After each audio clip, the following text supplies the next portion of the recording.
Welcome to the Garage Network podcast. Join us and the occasional special guest as we discuss everything automotive, from fixing cars as a technician, owning an automotive workshop or business, overall work-life balance, and even the occasional laugh.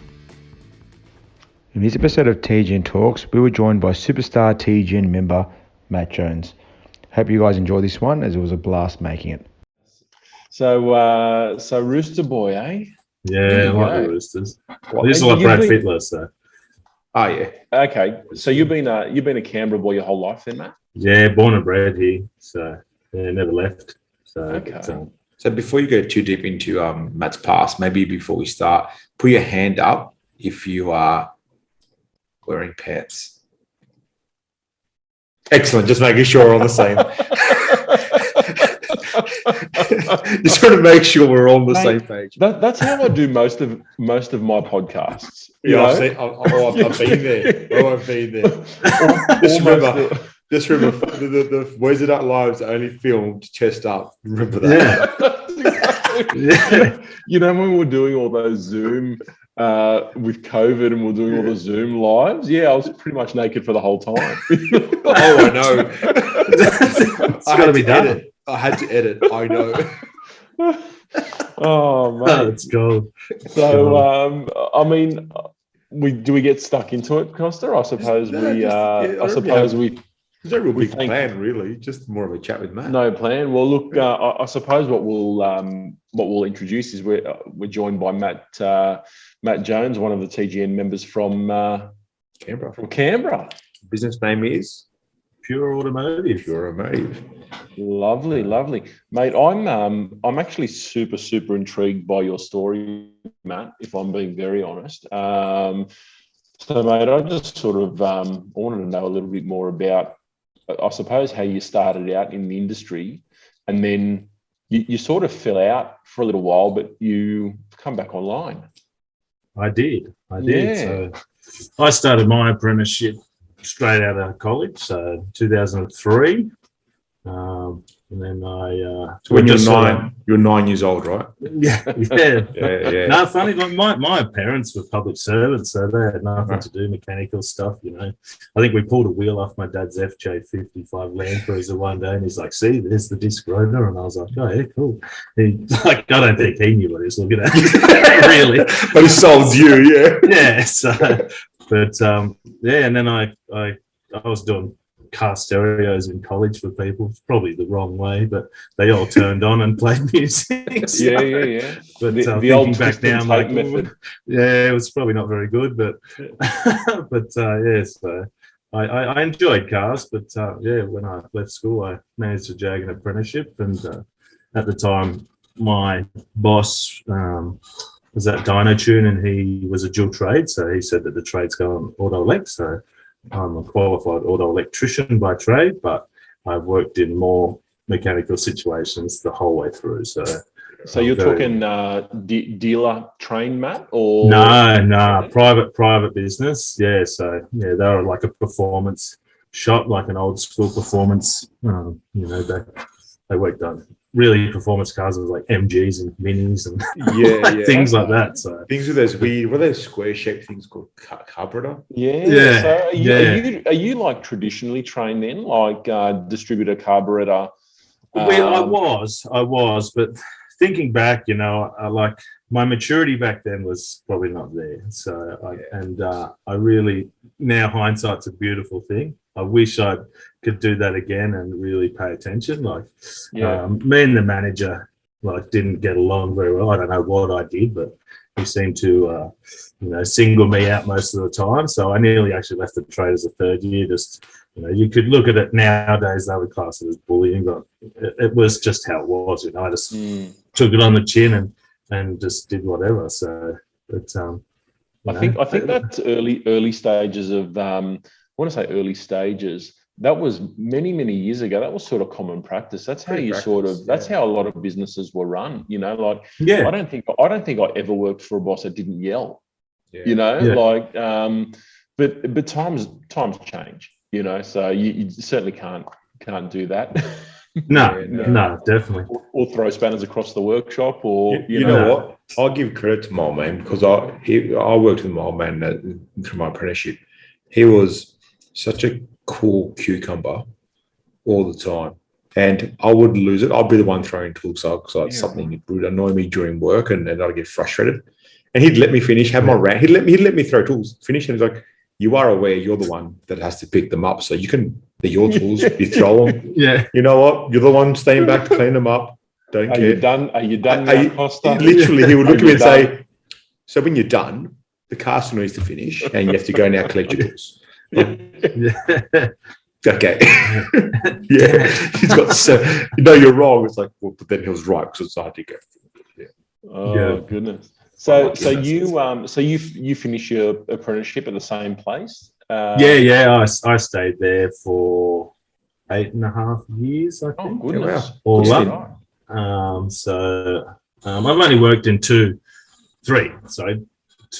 main places for a long time, and then one as a part-timer. So I was there till 2011. I think I left. Yeah.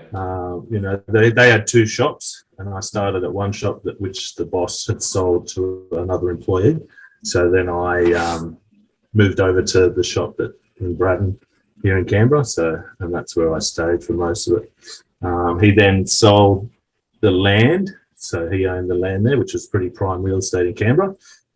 So he sold the business to another bloke who moved it to Mitchell, which is like way on the other side from me. So mate, we only know Fishwick.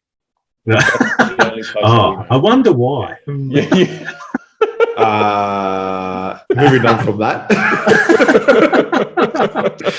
So talk me about this new shop. But so that was a long travel. So and a bloke I knew, I've got two step kids that are older. So the bloke I knew, I used to look after their kids. So he had a shop down south near me and asked if I wanted to come down there. So I went down there and worked for him for 5 years. Yeah, wow. So 13 years, give or take, in the trade, all up? Yeah. No, nearly 20 now.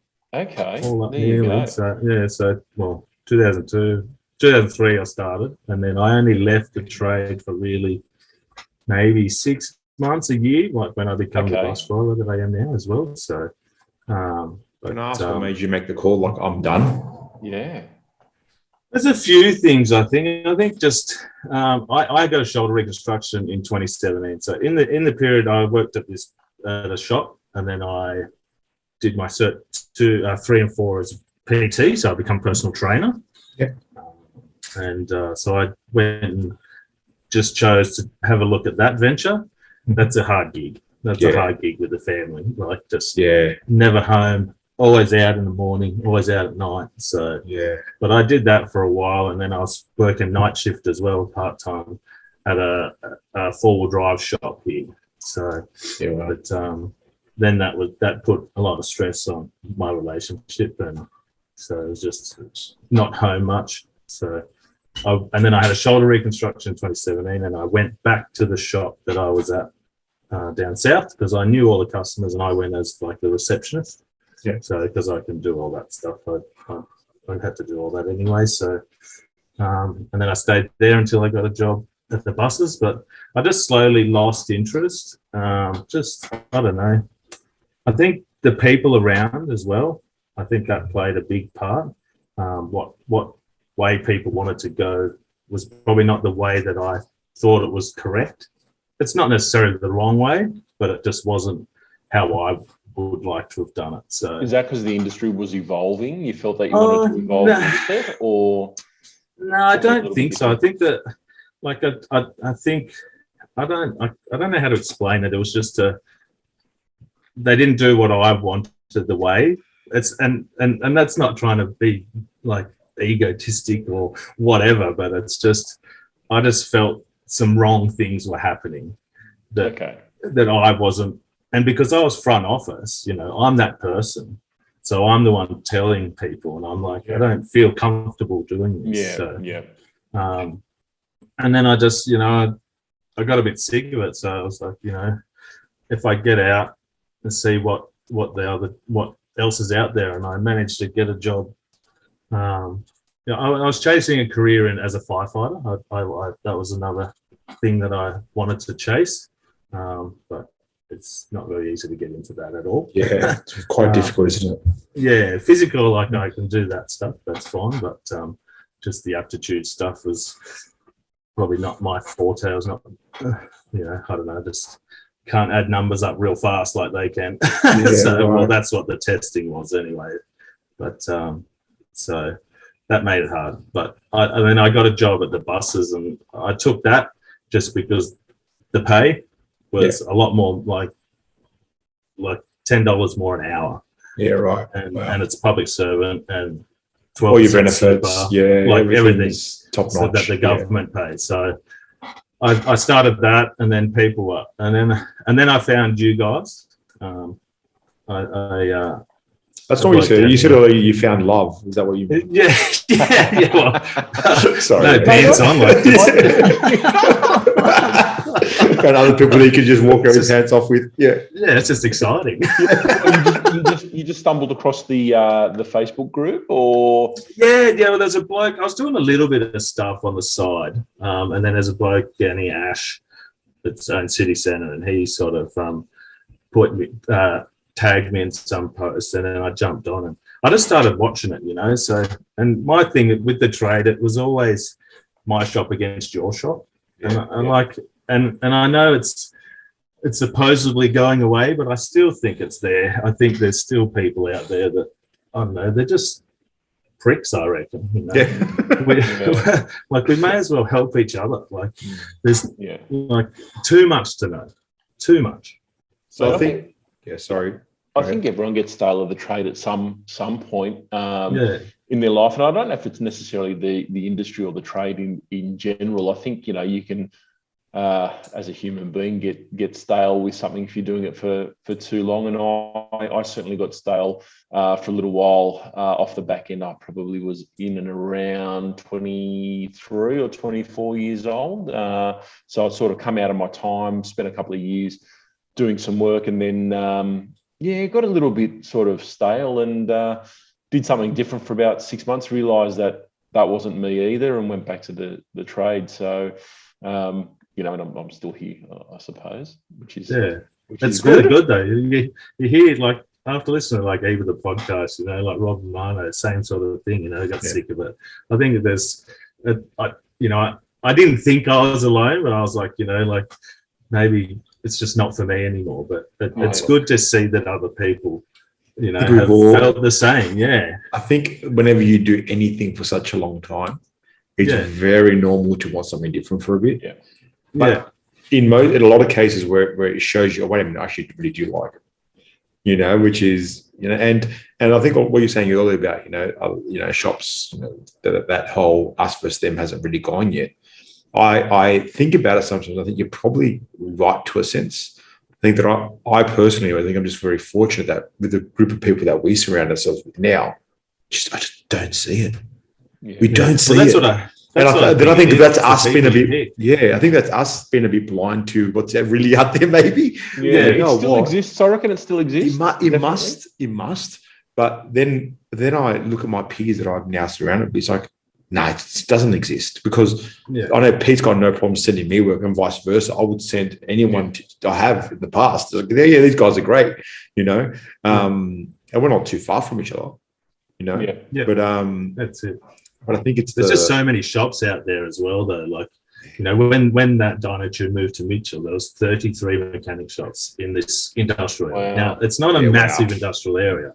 Wow. So I was like, I don't know if that's the right place to go, So, but look, I can definitely see in that sort of situation.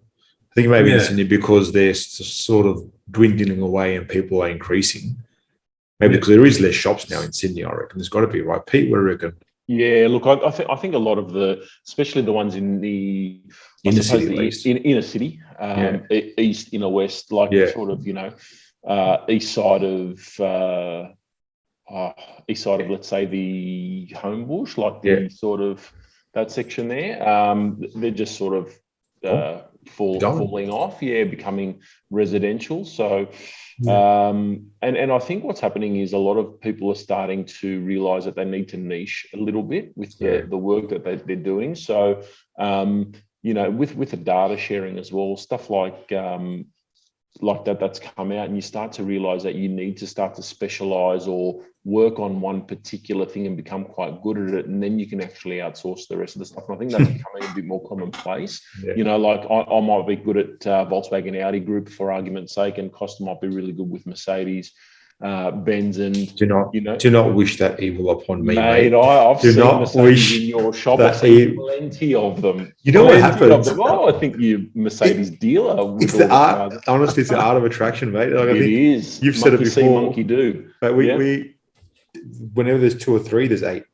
Absolutely. I told you the story about the boys from the Dove Village there at Kensington. I was talking to Con, the original owner, or the dad. He's actually good friends with my father, and he said they started to try to break. They were doing old Combis and Beetles at the time, and they wanted to break into more the modern type stuff. So he said, so we went out and we bought a Golf. At the time, it was the new Golf. It was a Mark IV, and they parked it out the front. And one by one, people said, "Oh, do you work on these later model cars? Do you work on these later Golfs?" Marketing 101, mate. Monkey see, monkey do. So, just the law of attraction, I suppose they say. Excellent. So that stuff I've been thinking about is picking and trying to find a niche. Stuff I've been thinking about last few days. Like I've always worked on anything and everything. Yeah. But I'm like lately, especially doing like all the courses I've done and things like that through that you guys have set up, which is fantastic. But I'm just like, I don't know if I can do it all, So, but it's becoming too difficult. So I think it's definitely becoming difficult. And I don't think you need to do it all. No. I think once you sort of put it out there that you do well at a few certain things, you might, like Costa said, the law of attraction, you might start to attract that sort of work through your door as well. So you're just setting up a shop now. So at home. Well, it's in the shed, garage. It's at my house. So I just built a big garage at my house. So after like 6 months or maybe even a bit longer of starting the business, and I just thought I'd just do it on the side, but I registered everything because I don't like those backyards that, so I got insurance, I registered, I got Capricorn and did all the right things and things like that. And I was going to do it because I got like a 1942 Chevy pick truck. So I'm I'll do it so I can fix that up, and that's the side gig. But then I just started getting busier and busier, and instead of putting money to that, I've bought 2 scan tools. I bought the scope off Rob. Lovely, right. So you've blown all your profits, all of them on the courses. Everything. God. Mate, well, knowledge is power, buddy. So, mate, I think you need to build this knowledge. All good businesses need some capital into them, So it's an investment. It definitely is, I think, and it'll come back to you in spades, I reckon. Indeed, yeah. So I asked my missus once I started doing. So if Pure Automotive can afford to build another shed, can we do it?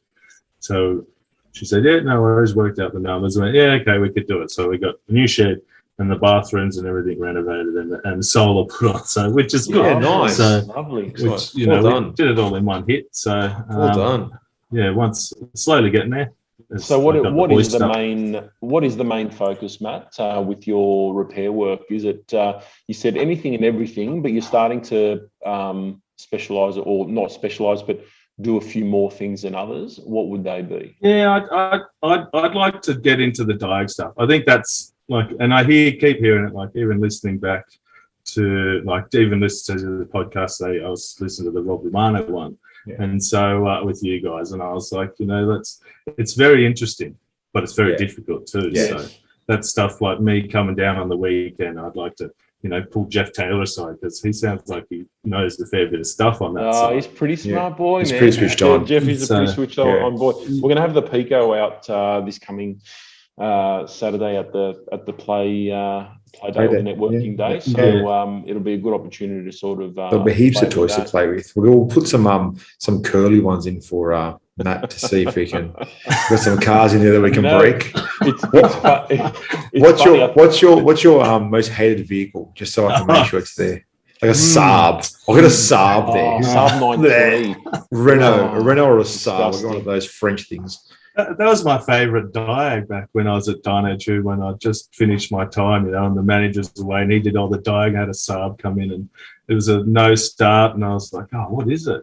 So I got it in, I raced out and grabbed it, and it ended up being that the top hose is had a pinhole in it and squirting water straight into the distributor and stopping the sparks. I was like, yeah, I'm the best. I am a god. Yeah. Like the simplest diag. Mate, I remember hating those cars with a passion. They had the clutch at the front. Do you remember the 9.3 and the clutch at the front? Yeah. Well, the 900, the Saab 900, they had the clutch at the front, and I remember it just giving me a hard time one day, and I was just... It hurts my soul thinking about it. I just was trying to work out who walks to a dealership and goes, I want that ugliest car. Where's the ugliest common vehicle? Decency? Where's your common decency? Where's your ugliest vehicle on the lot? The Saab, sir. Yeah. Or they walk in, even the new Peugeots, and we've had a few.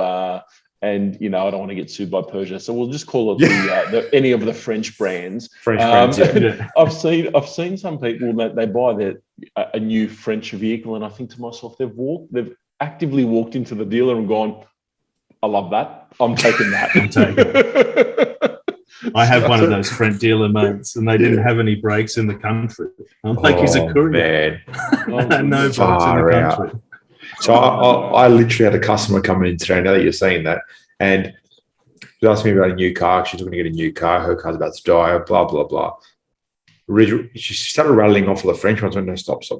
Anything that is French. You've given me all the worst possible cars that I can imagine. Starting with like a Renault. That's just, okay, what about the MG then? I was like, please no. I'm going to give you a list of cars to look at. Toyota Corolla. Toyota. Yeah, look, to her point, she's like, it's too expensive. I'm like, yeah, that's true. They are much more expensive. And there's no stock. I'm like, yeah, that's also true. But MG's got stock. I mean, that should be a reason as to why you don't buy it. Yeah, there's a reason. The value that it loses when it drives out of the dealer. Toyota seem to hold their value more than anything. They don't drop. Absolutely. So, mate, so you're back in, Matt. So you're back in the trade, I suppose, and you had a bit of a hiatus, but you're back on and enjoying it, I suppose. Yeah, loving it. Like mainly you guys are a big part of that. Like just seeing the stuff that you guys started. I'm pretty sure there wasn't too many people on the Garage Network when I first got on there. So they've come for you, mate. Let's be real. Let's be real. I mean, I take my shirt off too. Or? Yeah. No. Wait. When I stop recording, because we don't want evidence, but we're all about no evidence. Oh. Don't worry. Yeah. At the TGN Tech Day, it's phones in the drawer. No evidence. I see what happens to footballers all the time. Yeah, exactly. Oh, no. Mate, so I'd be interested to know. So, give me what does Matt Jones's horizon look like in the next 2 and 5 years? Are we still in the industry? Are we building the business? We're still driving buses. What's the plan? The plan is, because I'm a part-time bus driver, so I have a shift in the afternoon that goes from 2:50 to 7:50. Now you get to pick a shift based on it's a pecking order, so the longer you're there or whatever. So I managed to get that shift, which I do my 3 runs a day, which is good. I plan to try and do that for maybe 12 months. Okay. And then just go onto the business, depending, as long as the business can be viable. And like starting a business, being a tech, running other people's businesses and doing the invoicing is completely different than owning it. You're preaching to the choir, brother. I've had this conversation with people. You can be a manager and be a top manager. You can run a workshop, but running a business and a workshop are 2 totally different things. Yeah.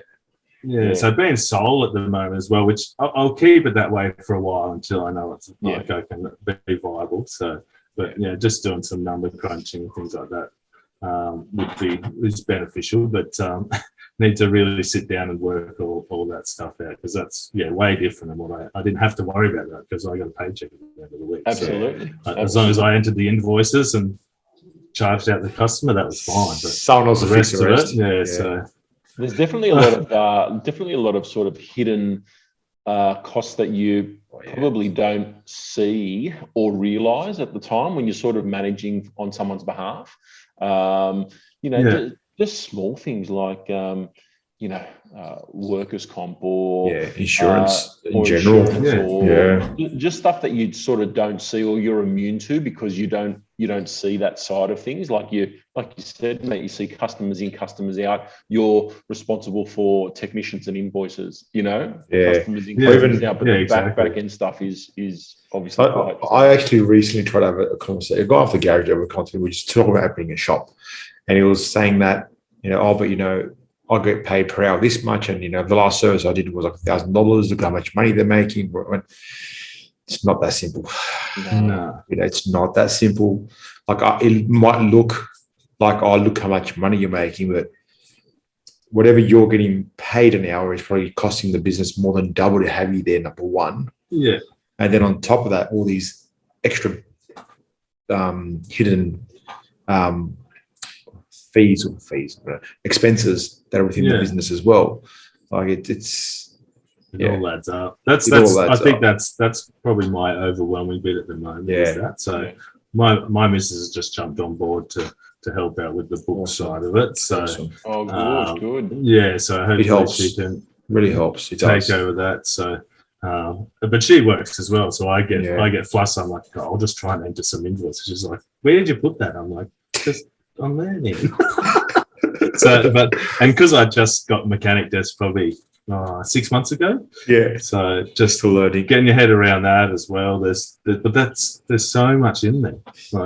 So trying to learn that, trying to do the courses and keep my knowledge up for the cars, and it's a lot of work. It's pretty full on. It's pretty full on. But we're trained as mechanics, mate. You know what I mean? So I think we can't be too hard on ourselves, really, and you shouldn't be, certainly, because we're trained as mechanics. So this is a new skill that we need to acquire. So it takes a bit of time. We train all the diagnostic. We train all these training courses, a lot of information, and then now we're shifting our focus into something different. So it's a new skill. So it takes time to build. So I'm pretty bad at that too. Like just self-doubt of myself and putting myself down, like I'm not doing good enough. And I'm like, at the end of the day, I go all right.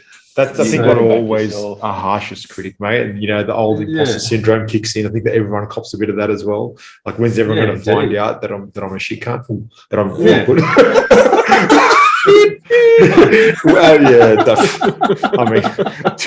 Let's be real. We're naked, so it doesn't really matter. Mate, look, I think one thing that I've learned from being part of the Garage Network is that you're not alone. Like, there are people in the same boat as you, and mate, business is definitely very difficult. So back yourself and have the confidence, mate. There's always support there. Yeah, 100%. Don't worry about that. I'll be hitting you up soon. As I said, I'll have a chat to you next week anyway. So. Absolutely, mate. Phone's always on, and I'll see you in person. But yeah, look, it's definitely hard. But I think you're on the right track if you sort of, if you're willing to sort of put the effort in and learn a different skill. Like I said, running business is a different skill to what we're used to. We're trained as mechanics, like. Give you an engine, you probably build a 600 horsepower engine, but doing your BAS statement is something. But I have no idea how to do a BAS statement. I have no idea. So, that's right. Yeah, look, I mean, we're fortunate enough that I now use the accountant, and he just does all my BAS now, which is fantastic. We've got a bookkeeper, but when I was doing them, I was just like, what is this, and why am I doing this on a Sunday? Yeah, that's it. That's the thing. So mate, it'll have its rewards. Yeah, it'll have its steady. rewards. Like when you sort of look at the fruits of your labour, in the next few years, and you see a really lovely shop and nice painted floors and a beautiful Summit hoist, and you've built it all with two hands, mate. You'll get a real buzz out of it. Yeah, it's the hoist is a game changer. It's a massive game changer. Instead of doing work on the floor. Man! But it can't get anywhere. Like I sold my garage really quick to a bloke down here, and I wasn't expecting to sell it. I just put it on my own Facebook, and then he messaged me saying, "Can I come look?" I was like, "Oh, yeah, right." 2 weeks later, we're pulling it down, so I'm just working out in the rain, hail, shine under a king's gazebo for 8 months before my shed was built. So it can't get any worse, really. So which it's okay. You know what? You'll laugh at these moments. You'll look back and laugh at them. You'll find it really comical. Like I've got photos of my very first shop. So many years ago, when I was working for someone, I was actually mobile as well. So I was loading all the stuff on a Friday afternoon. I'd load all of my tools into the back of my ute, and I'd go and do my jobs on a Saturday. I'd jack cars up and I'd crawl under them. And then when I bought my first shop, I've got photos of the first shop compared to what we've built now, and it's just really humbling to sort of see where you were and how far you were. Yeah, so mate, you know what? I think sometimes you don't even have a chance to even take a step back and see it. Yeah, absolutely. You don't. So you got to try and enjoy the process, man. That's what I try to tell people. Like, it goes so fast, and before you know it, you're in this like a different position. And it's like, oh wow, how did we get here? It's pretty cool. It's pretty cool. Dig up some photos of you working on these cars under the King's gazebo, and then 5 years time, take some photos, and you'll just go, oh, how cool is that? It's crazy. Yeah, so mate, I think there's plenty on the horizon for you, mate. Keep that diag stuff up. I think. Yeah, that's where I'd like to do that. If I could get to do some mobile diag stuff or something, but again, the confidence of that, you have to build that confidence. I think. Yeah. Oh, mate. Yeah. And it's really hard to sell it if you're not confident. I think too, like to go somewhere. I'm lucky. I've got a shop here that I know the bloke. I think he's coming with me next week. So, but. And he lets me come in there, like gives me some cash, and we both sort of learn stuff. He doesn't have the time to do it, so I'll sit there and play around and do stuff, which is probably not the best place to learn, as they say. You try and do it after. But again, I'm a very time poor person as well. Mate, I learn on the job all the time. I'll be honest with you, mate. I do, because like you said, you sort of have to. Yeah, just means things take a bit longer sometimes. Yeah. And then look, we were in a bit of a good habit where if it is something that I think we should have picked it up earlier, I'd never charge a customer full hog of the time I spent on it. But the hours that aren't billed are purely their training. Learning. Yeah. Well, that's what I found with the Pajero that had the short circuit. That was a hard gig. And I think I put myself in the wrong place because there was so much dirt and mud underneath. I was like, the problem's under here. Has to be under here because it's gone forward driving.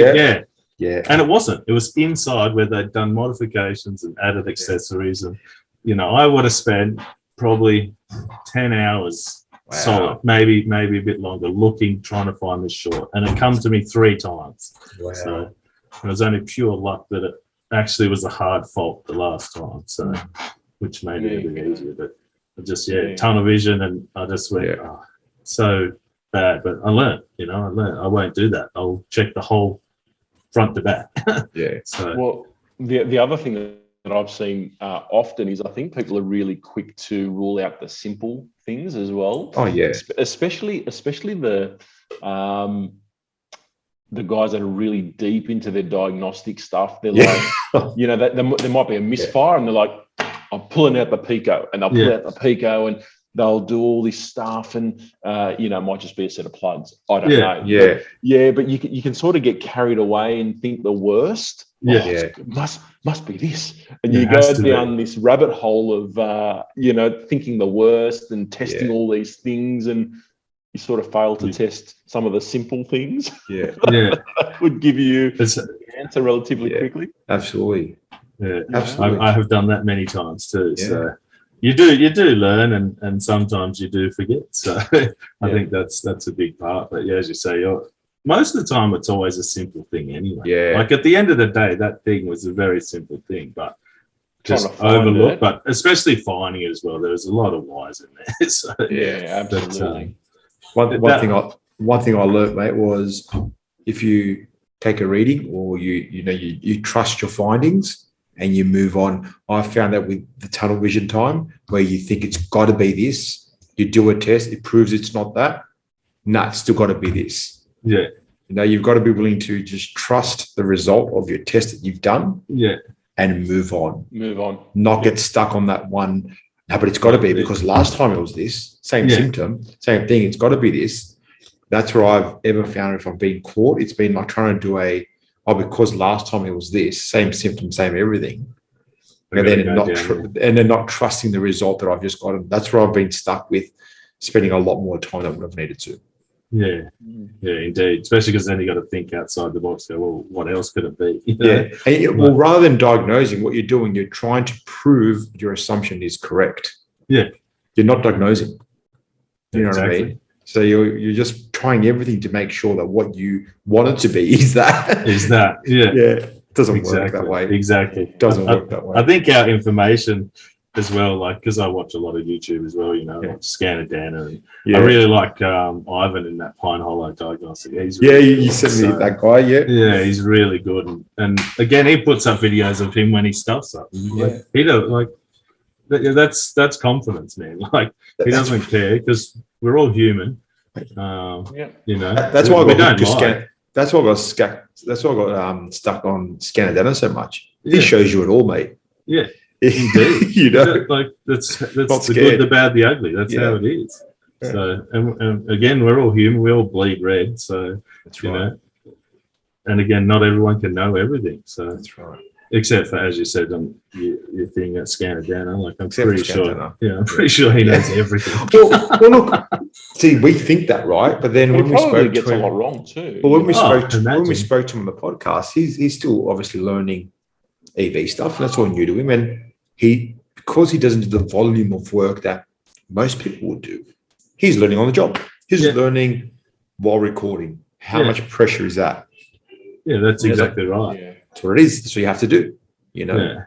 I like him and his brother doing that hybrid. The freest thing. Yeah. He's like, I'm not going near it. Now his brother's got those little orange gloves on that wouldn't do anything. He like changes scenes. So I've tested it. So funny. So we tested it, not going to talk about how.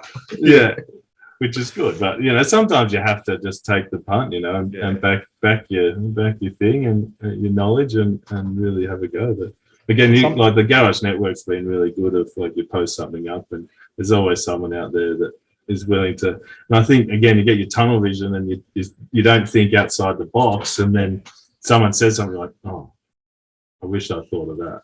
Yeah. So I've been known to drive like that knock sensor one. I drove away the other day and I'm like, oh, why didn't I do that? So it'll come to you later. Don't worry. When the car is gone, 9 o'clock at night, you're lying in bed and you go, I could have tested it like that. 9 o'clock. Mine's like 2 a.m. Mine's at 2 a.m. Yeah, I'm like Matt. 2 a.m. I've got it. Yeah, I should write that down, otherwise I should go to the workshop. I should just pop down to the workshop real quick. Yeah, I'll be back. I do remember driving to work one night. It was really, really early, or really late at night. The car was going out the following morning, and the back of my mind, I was like, have I tightened those bolts? And I was like, shit. So I drove back to the shop. It was about 9:30. I crawled under them all tight. Yeah, of course every time. I've done that. I've done it heaps. I sweat though. I get like the sweats on. I wake up. Like, shit, did I do it? Yep. Every single sample like till today, I know I've tightened it. I started marking them so I remember, right? Still, as sitting in the driveway about to get picked up, I pretty just check it all the time. Yeah, that was a big thing I did as an apprentice. Is I left a few sump plugs loose, and it was distraction. Always distraction. 100%. Always go, Matt, you've got to come here and hold this or do this, and then I get back there. I'm like, I don't know where it was.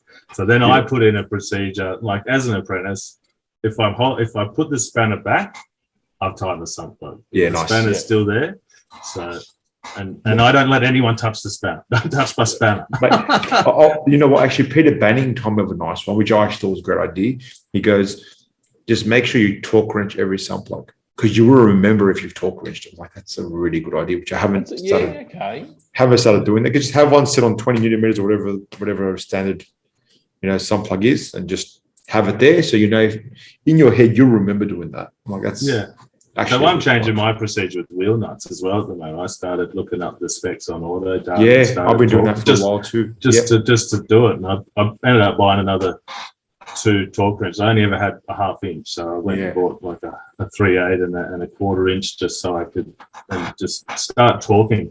Because I was always bracing up by hand, like I had a few fights with some techs over the years when I was 2IC, and they're like, oh, I know what my rattle gun can do. I said, I don't care what your rattle gun can do. I know what your arms can do. Yeah. So I've seen rattle guns that they sound like they're ugger-duggering a few times, but they're not really talking that well. So especially the electric ones, mate, far out.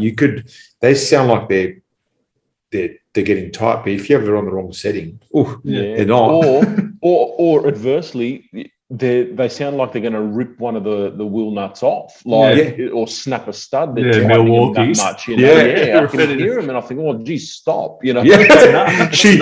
That 70-year-old grandma's not going to be able to loosen that.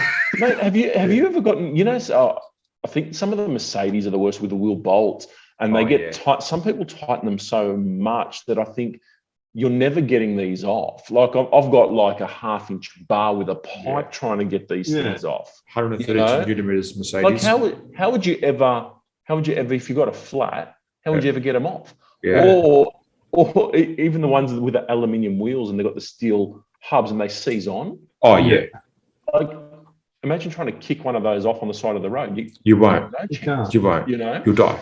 So that's one of my old man's biggest complaints is, mechanics always tighten up the wheels too much. Not all mechanics. We're using a torque wrench now. Matt walks out with his torque wrench, really.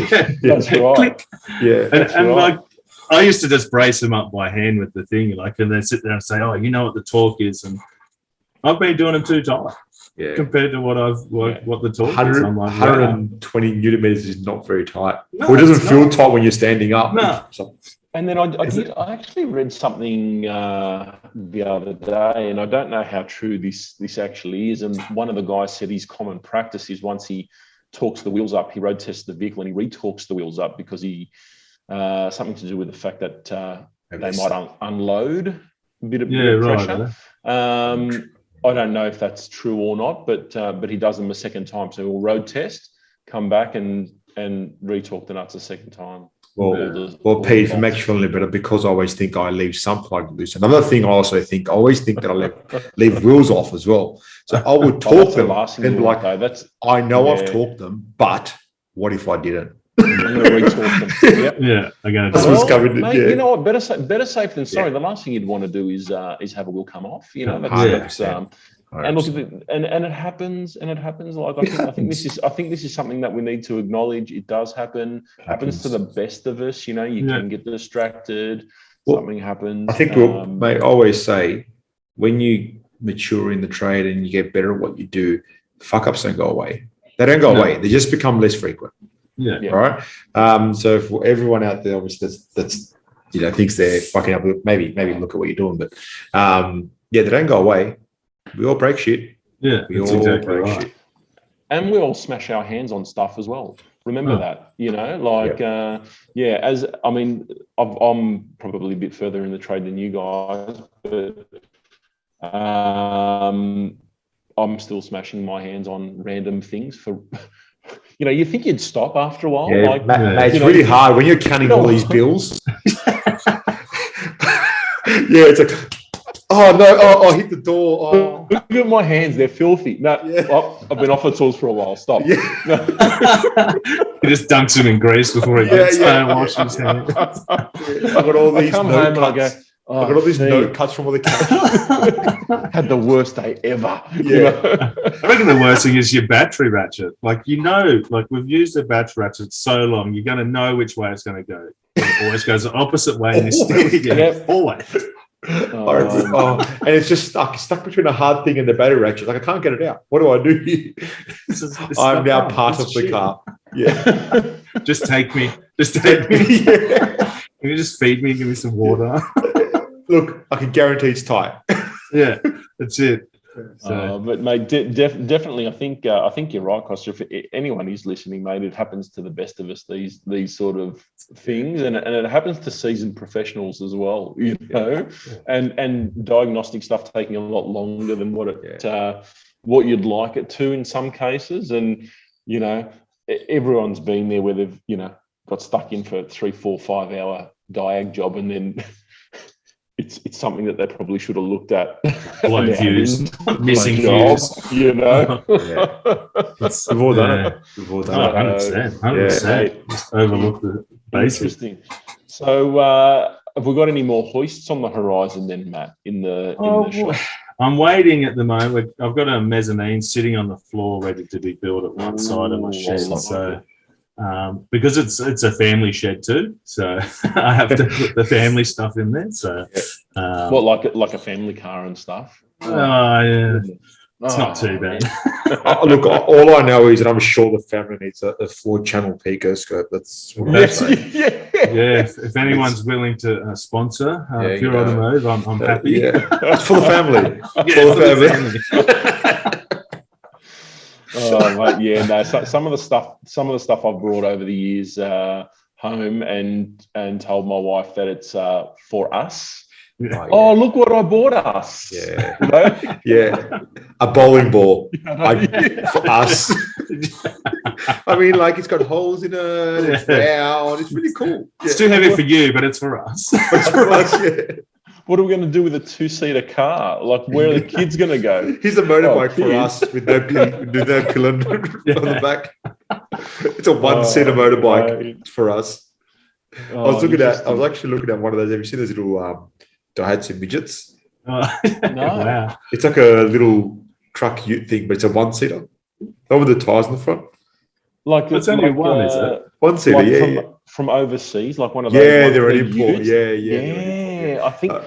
Is it Piaggio make some as well? I think. Yeah, Piaggio makes a similar one, but this is the actual Daihatsu, right? Yeah, right. And I went to this random place in Melbourne. They had one like on display. I was like, "This is mad. This is the next car I'm getting." I want one for us. It's like it's got 1 seat in it. We can ratchet strap you in the back with the dogs. Well, I actually said it's a tray. I got in trouble. Yeah. Oh, that's interesting, mate. Look, definitely a lot of stuff that I bought over the years that don't fly. Yeah. Don't fly. Let's just say that. Yeah, but Matt's not one of those. No. Matt's not one of those. It's a family shed. Yeah, it's a family car on one side and work That's on right. the other, which is That's like a mullet. Business in the front, party at the back. That's right. Exactly. T-shirt up the top, no pants down the bottom. Same thing. Oh no! This is only a taste of what's going to happen Saturday. This is horrible. I did put the hoist up, and I was like, I reckon I could put a 4-poster on the other side. So we'll just wait and see. 4-posters are great for adding parking. But yeah, True. Yeah, as a real thing, not just making that up. It's a real thing. Yeah, it is. It adds parking. So I'll wait till the mezzanine's built and then work it out from there. So. Well, it's good. It's good to see that you found your mojo back. I love it. For the industry. It's good. Mate, I even love the fact that he had a day in Sydney and he came and saw us all. So excellent. I know. Yeah, we had coffee. That's what we're looking at. It was awesome. As I said, it's a lot of you guys to thank, really. So for motivating me to get back in. Like a massive shout out to you guys. Like just the network and stuff is huge. Look, it's the guys in the group. It's everyone in the group. It's everyone involved. Indeed. But you guys still run it. As I said, I'm so time poor. I don't know how you guys work the time out to do it, and then listen to you. Like I listened to your podcast with you two today as well. So I'm like, you're going to the gym in the morning or gym in the afternoon. You're doing all the stuff for the Garage Network, organising all the sponsors, which are fantastic, and the trainings. Like that's time out of your guys' day. You still got families and stuff. So Massive hats off to you guys. I think one big thing for me, and I know Costa's in the same boat. One big thing for me has been keeping my physical training up, just to make sure that I can, keep focused mentally as well. So I am doing like morning sessions and stuff, and it's just a way for me to sort of focus. I think it gives me a bit of focus. So I've got routine in the mornings with that, and I continue the routine just to keep my mental focus as well. So that's one big thing and I know you're pretty active as well. Like I was going to hit you up to do the Blackmores half, but then I realized that I hadn't trained for a half and I could probably barely run 5 now. So my body does the same, mate. It hurts, trust me. After running that City to Surf hungover, I think I should be able to do anything. I missed out on so much of the scenery because I just felt like shit. Yeah. Kill me. It's a long way, man. It's especially hungover. Definitely a long way. It's not fun, but there's some it was good. It was good, but yeah, I just not very smart.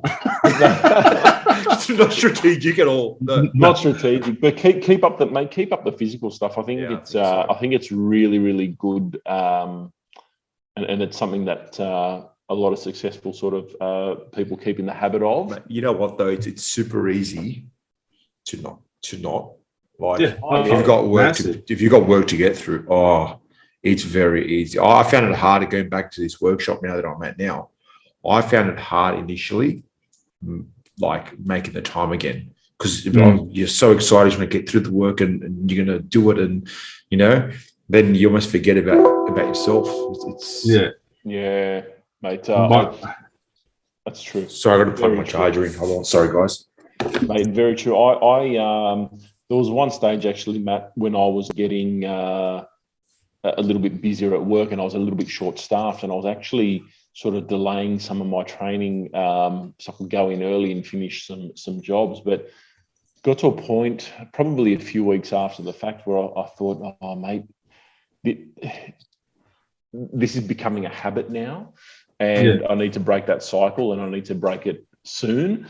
So I sort of got in touch with a few old schoolmates of mine, and we started training together again. So then that way I had a bit of motivation too. But mate, keep it up. I mean, I know you're probably doing 4.5 minute Ks, so go hard. No, mate, not quite. I did used to get up close to that, but not for a while. I'm too big now, so. But I try. Sorry, guys, amateur move there.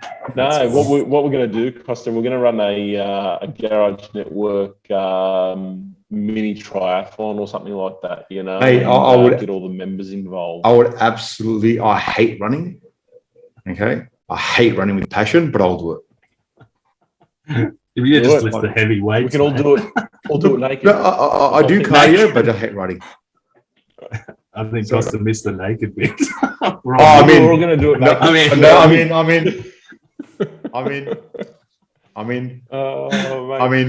I think that's my motivation for fitness, though, is I just sign up for things.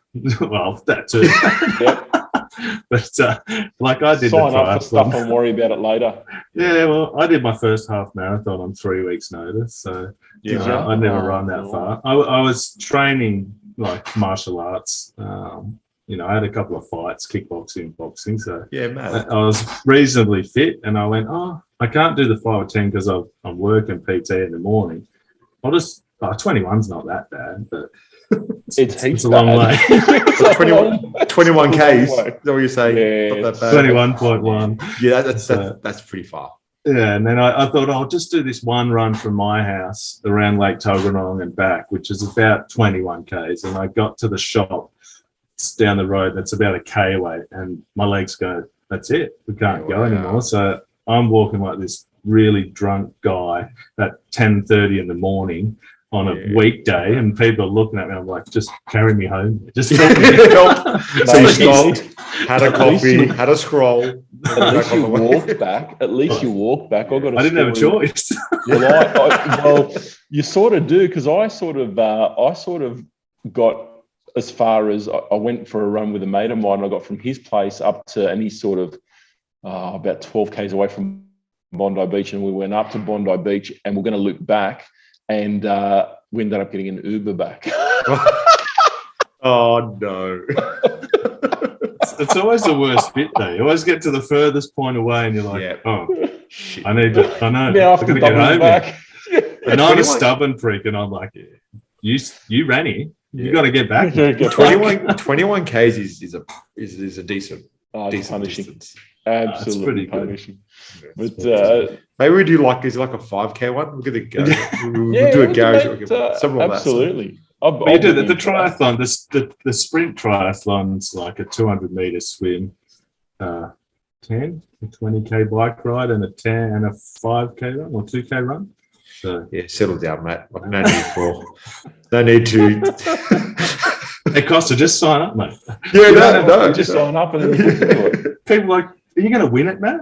Have you seen me in my peak physical fitness form, mate? Like absolute machine. Down 15 schooners before I do City to Surf. That's got to be that's a training strategy. It just keeps kept away the lactic acid and let you just keep going. Yeah. The yeast just fueled you. Fueled the fire all the way to the end.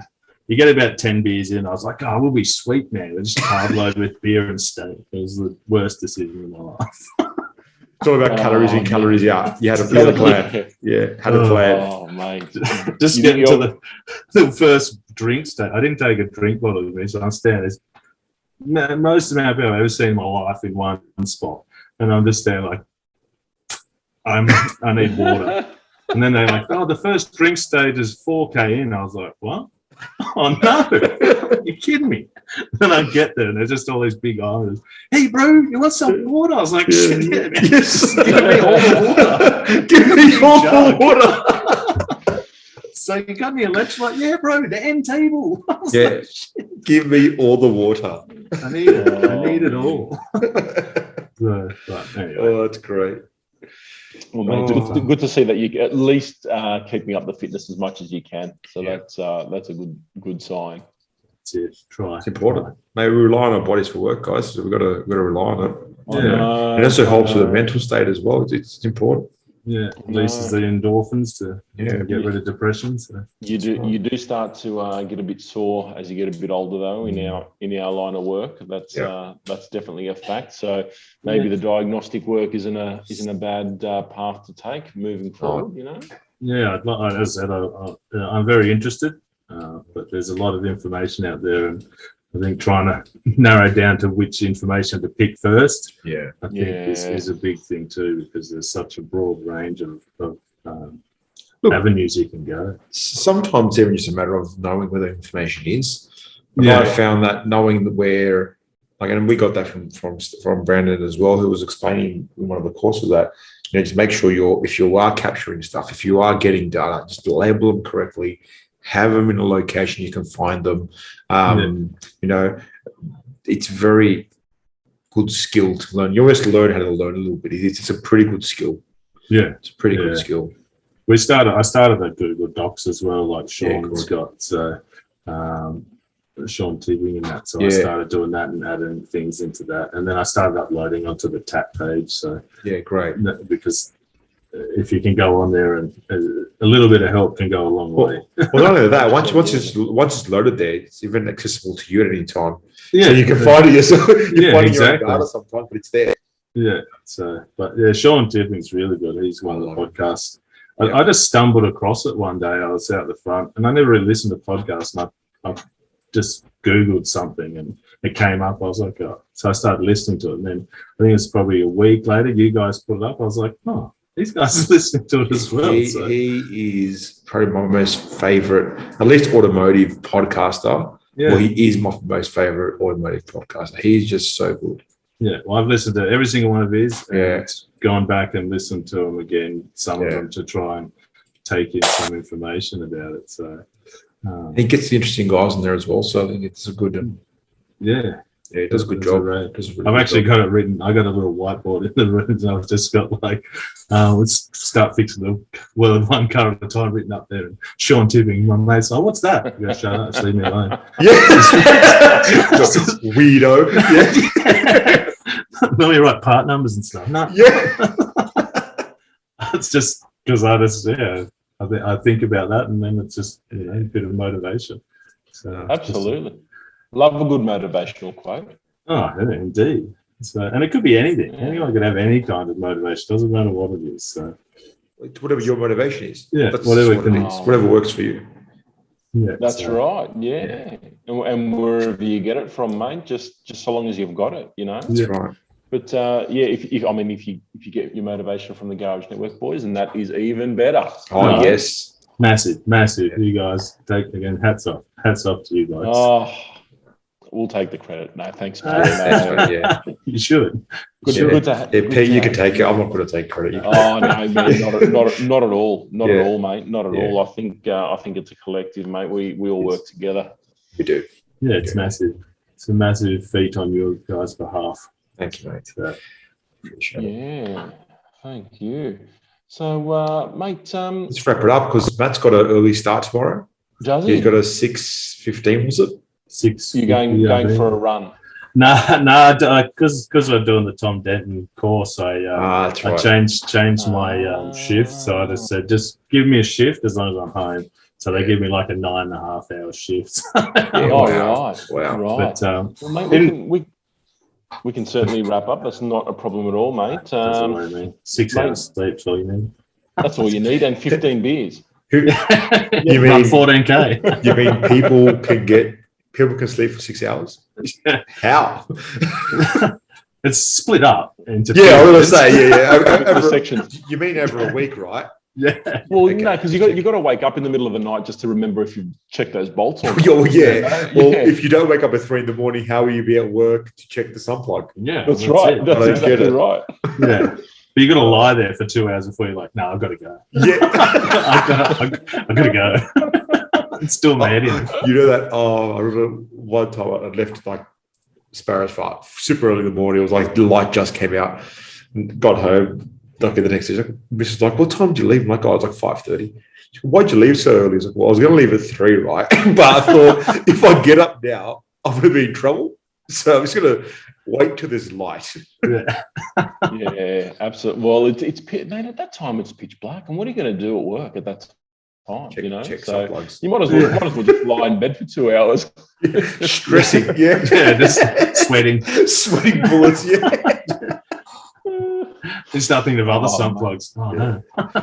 All right, so we've got to be careful, Pete. So on the weekend, we're going to have Matt there, but also Pat's going to be there as well. So I've got a feeling if Matt and also Pat get together, we might be in some trouble. Well, you guys are bunking together, aren't you? Is that Nah, he's that's the staying in rumor there. Sharing that a I've bed, heard? sharing a bed or Nah, something. he's staying in the airport. I ended up, because I was looking at the hotels that you told me to go, and they didn't have any rooms. So I was like, oh.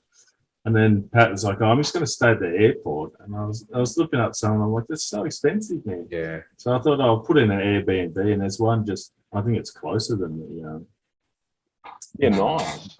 hotel anyway. It's just up the road somewhere. So like $153.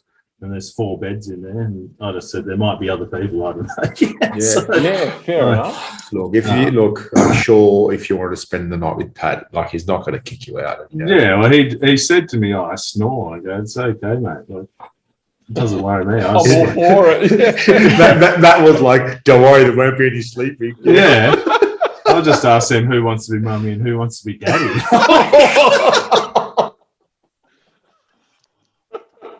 Mate, it's 2022. You can both be daddy. You can do whatever you want. You can do whatever you want. That's right. And we've been taken off the air. Yeah. Where'd everyone go? Peugeot sued us. Yeah, we've been sued by Peugeot. Sub. Spotify's cancelled us. We're gone. Yeah. Oh man! Well, look, mate, it was really, really good talking to you, Yeah, it mate. was fun. Like I said, mate, I've really enjoyed talking to you and hearing your story, sort of how you started, where you sort of come from, what you're doing now, and where you were. Yeah, no, appreciate it for the invite coming on here. You know, like you guys are like royalty. So I'm like, what do you want me on here for? Definitely go that far. Well, we thought we were better class up the joint, so we thought we were That's I right. know. I saw Mario and I saw Scandadana and Sean. I was like, geez, I don't know. Yeah. Mate, I mean, to be fair, we also have Jeff Taylor on here, so that's true. That is actually true. But mate, I think everyone's got a good story to tell, mate, regardless of who it is. So yeah, I think so. right. Everyone does. So I love it. mate, definitely appreciate your time coming on. love your work. Can't wait till next week. Thanks for the invite. And thanks to Garage Network, guys. Anytime. We'll see you on Saturday. See you soon. See you guys. Don't forget to join our private Facebook page if you are an automotive technician, and also subscribe to our YouTube and our podcast channel. They are all called The Garage Network. Thanks guys, and see you next time.